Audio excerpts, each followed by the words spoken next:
اعوذ باللہ من الشیطان الرجیم بسم اللہ الرحمن الرحیم اللہم صلی علی محمد وعلی آل محمد۔ السلام علیکم ورحمۃ اللہ وبرکاتہ۔ میری توفیق اللہ ہی کی طرف سے ہے، میں نے اسی پر بھروسہ کیا اور میں اسی کی طرف رجوع کرتی ہوں۔ تمام تر تعریفیں اللہ رب العزت کے لیے ہیں، جس نے انسان کو اشرف المخلوقات کے عہدے پر فائز کیا اور اپنی بے پناہ نعمتوں سے بھی نوازا، اور اس دنیا فانی کو بھی اپنے کمزور بندے کے لیے مسخر کر دیا۔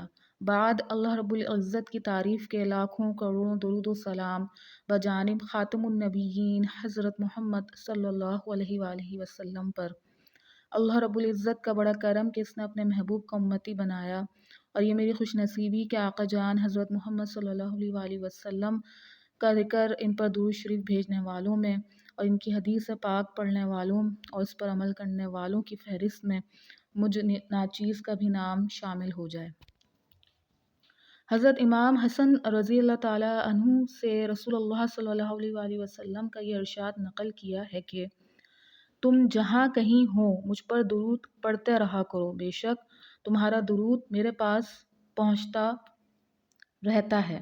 حضرت انس رضی اللہ تعالیٰ عنہ سے رسول اللہ صلی اللہ علیہ وآلہ وسلم کا یہ ارشاد نقل کیا ہے، جو کوئی مجھ پر درود بھیجتا ہے وہ درود مجھ تک پہنچتا ہے، اور میں اس کے بدلے میں اس پر درود بھیجتا ہوں، اور اس کے علاوہ اس کے لیے 10 نیکیاں لکھی جاتی ہیں۔ مشکات شریف میں حضرت ابو ہریرہ رضی اللہ تعالیٰ عنہ سے بھی رسول اللہ صلی اللہ علیہ وآلہ وسلم کا یہ ارشاد پاک نقل کیا ہے کہ مجھ پر درود پڑھا کرو، اس لیے کہ تمہارا درود مجھ تک پہنچتا ہے۔ کتاب فضائل درود شریف۔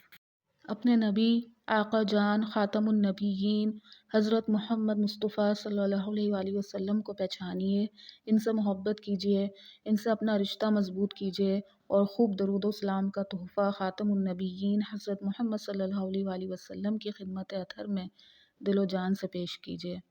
السلام علیکم ورحمۃ اللہ وبرکاتہ۔